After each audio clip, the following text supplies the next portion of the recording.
السلام عليكم ورحمة الله وبركاته. ازيكم عاملين ايه؟ يا رب تكونوا بخير. النهاردة هنعمل وصفة جميلة جدا. هنعمل بلح الشام. خطير يا جماعة، مش هتشتروا تاني من برا.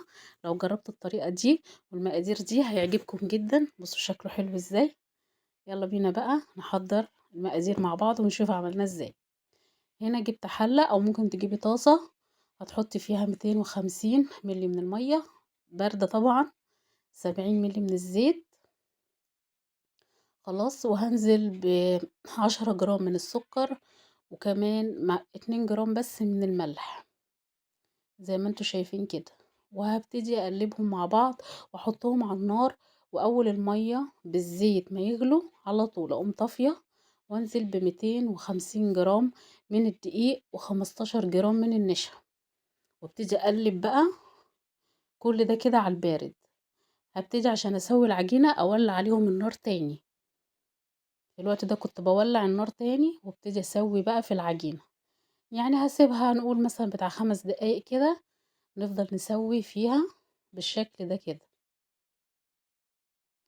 بس كده حطيتها في طبق زي ما انتوا شايفين وفردتها عشان تبرد، وهغطيها طبعا عشان ما تنشفش. غطيتها بكيس نايلون او ممكن تغطيها في فوطة براحتك. جيت بعد كده جبتها خدمتها بايدي شوية بقى في الطبق قبل ما احط البيض. جمعتها كعجينة كده، ونزلت بقى بالبيض. هما 3 بيضات، هنحط بيضة بيضة. نعجن كل بيضة لوحدها. يعني البيضة تختفي نحط البيضة اللي بعدها، البيضة التانية تختفي نحط اللي بعدها، وفيه رشة من الفانيليا، كيس فانيليا يعني. وهبتدي اقلبها بالشكل ده كده.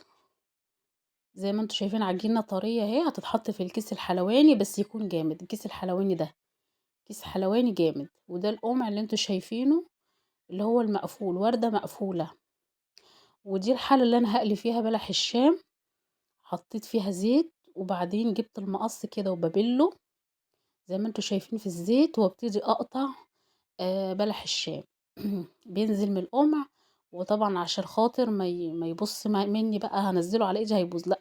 انا جبت المقص وابتديت ان انا اقصه كده. بس اهم حاجه بله الزيت عشان خاطر ما يلزقش.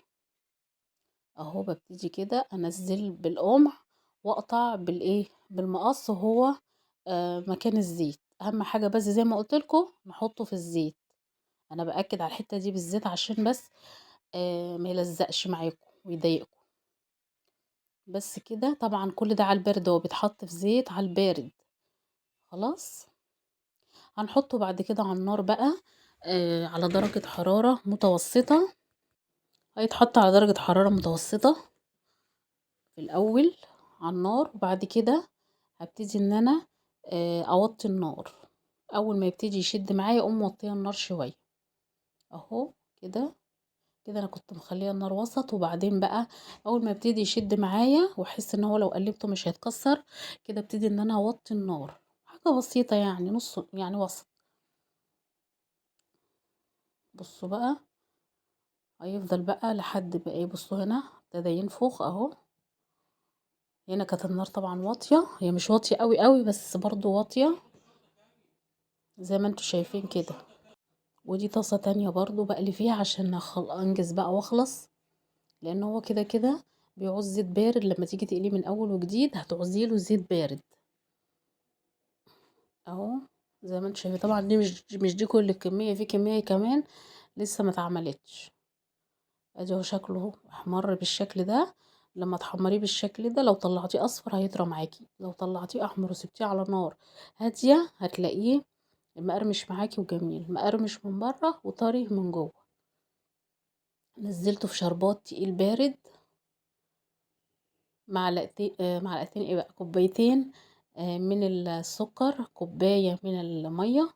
هسيبهم يغلوا على النار غلوة، وبعدين عصرة ليمونة ورشة فانيليا، واخليه حوالي من 7 ل8 دقايق كده، واطفي عليه واسيبه يبرد. وانزل بلح الشام زي ما انتوا شايفين كده فيه. وطبعا هطلعه واصفيه. بعد ما اطلعه من الشربات اصفيه، طبعا انا بسيبه شويه في الشربات عشان خاطر يشرب منه.